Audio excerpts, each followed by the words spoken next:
Hello all of my otaku friends, my name is Otaku, and welcome back to my channel for another video. Today we are reviewing the inaugural show of a new con in New Orleans, Wasabicon NOLA.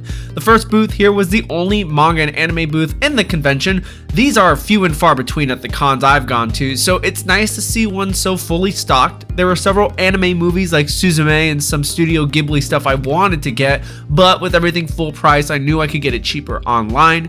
They had a good mix of new releases, popular series, and also just some weird stuff that I don't really see anyone buying. There were also a couple series that were discounted 25% off, but of course nothing I was interested in. With that Komi set, it really needs to be 50% off considering she can't even make 50 friends in a timely manner.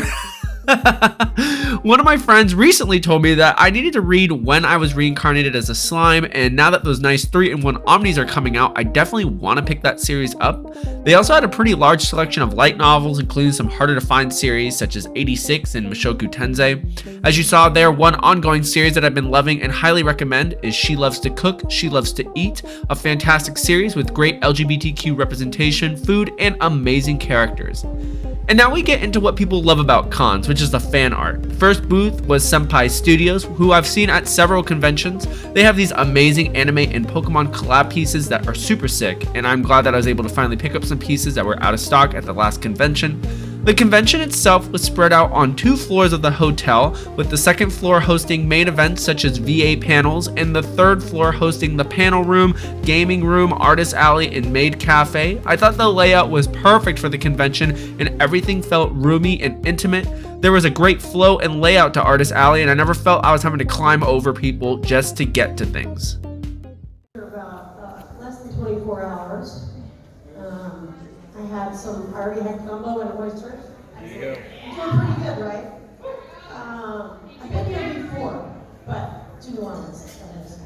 And I love it. People are How often do the American voice actors, American producers and directors collaborate with the Japanese studios to get the tone and like the messaging of the voices and stuff like that? And then also in terms of like your studying for your role, how often do you reference the Japanese voice actor role to get the tone, or do you just go, you're going to create your own kind of standard interpretation on that without any sort of like outside influence? Gotcha. Okay, so as far as like how much like Crunchyroll here talks to Crunchyroll Japan, or One of the highlights of the weekend for me was attending the panels for the VAs of Naruto and Yuji Itadori. It was awesome to see Wasabicon get a strong VA lineup in their first year, and I'm super excited to see who they bring in the future. I was really hoping that there would be some interesting figures for sale, but there was nothing that piqued my interest. I really enjoy looking for retro figures, so it looks like my hunt is still on. They did have one booth with a lot of scale figures, but nothing that really piqued my interest. It was pretty insane to see how big the card game for One Piece is getting. I remember when it first got released, and now there's all these cool alt art cards. I can't imagine what my life would look like if I was up to date and totally enamored with One Piece. I'd be totally broke. So as you saw there was that AOT blanket, and I was super close to buying it for my house, but I decided that $230 would be best bet on manga down the road, but it was so tempting. It looked amazing in person.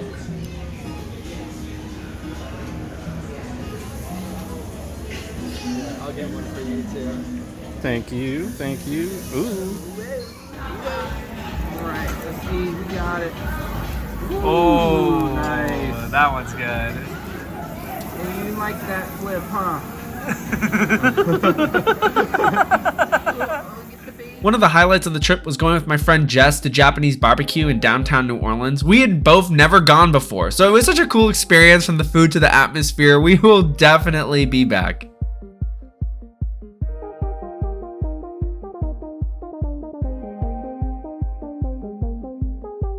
There were so many keychains at this vendor. It was quite overwhelming, to be honest, but there were so many amazing designs. I especially loved the chibi style ones. A lot of them were super corny and made me laugh.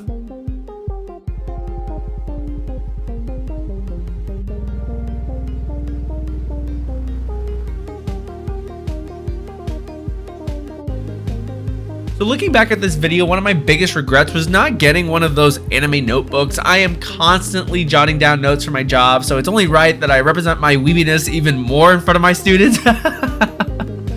one of my big hunts during this con was anything Final Fantasy. I just finished Final Fantasy VII Remake Integrate, so I've been on a total kick for merch. I didn't see anything here at the con, but if anyone has any leads, leave a comment down below. There were a plethora of acrylic stands at this vendor and a lot of really interesting and intricate ones. None of the series were ones that I wanted to get at the moment, but if there were any of my top 10 anime or manga series there, I would have grabbed it for sure.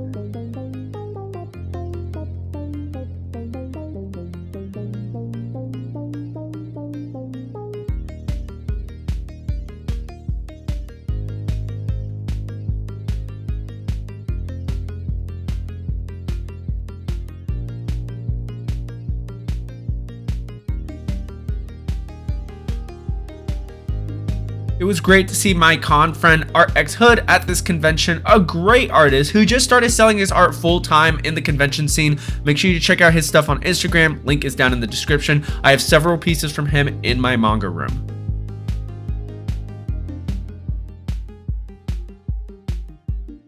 Now, before I show y'all what I got, I did want to talk a little bit about the con. I thought it was a fantastic first show and exactly what New Orleans needs moving forward in the anime sphere. Everything from the communication and advertisement of the event, the way things flowed throughout the weekend, the organization, the passion of John and his team, to just the overall experience was just so well done. They obviously know what they're doing in terms of running a con, and I just think that this was just such a phenomenal experience for everyone involved. I heard nothing but positive things, and I'm just looking forward to what they bring in the future and making this such a big event. Now let's take a look at what I got. One of the things that I was super impressed with was actually the registration passes that they give. So I was invited to go as an influencer, and I presented a panel as well. If you are interested in that, I did do a live stream of that panel, Unconventional Manga Recs for the Adventurous Reader, but you do get a Wasabicon lanyard, which I thought was very, very high quality, and you also get a badge as well, and I just think the badge is super, super cool. What a great little memento piece. From the keychain place, I did get a keychain of Violet Evergarden, of course, probably my favorite anime character of all time, my favorite anime of all time. I love this chibi style, and I also love the little letter dangling from here. What a great touch. From Senpai Studios, I finally was able to obtain these 3 Pokemon / Spy Family collab cards. We have Lloyd and Ditto right here, and then we have Anya and Mew, as well as Yor and Umbreon. All 3 cards look absolutely amazing. Very high quality, 3 for $25, a great deal. Can't wait to display these next to all my other Spy Family merch. The only manga that I got from the convention was the first volume of Fake Rebellion from Alien Books, and if you're interested in a deep dive of this, check out my YouTube short linked up in the right hand corner. And last but not least, I did get some fan art, even though I told myself I wasn't gonna do it. But first up, we have Ken Kaneki here, a really beautiful sketch of him. I love all the colors here, and this is done by Kiki Russo Art. I'll leave a link down in the description where you can check out her stuff if you are interested, but a really nice small art piece that I'm going to be able to display here in the room. And also from my friend RX Hood, we have one of his newest prints. We have Black Star from Soul Eater, one of my favorite series and mangakas. I love this color palette here, and I'm super happy to support him as he journeys into this full-time endeavor. Highly recommend you check out his stuff. He has a lot of amazing art prints. And that is it for my Wasabicon vlog. I hope you enjoyed the experience of going through this with me, and it intrigues your interest to maybe go to this con in the years upcoming. I absolutely love conning. I love seeing all the different things. I also love doing these panels and meeting people out in the community, so I can't wait to keep going in this adventure. As always, if you enjoy the content of my videos, make sure you hit that like button, tap the subscribe button, hit that notification bell so that you know when more of my videos come out, and I will see you in the next one. Take care now. Bye-bye.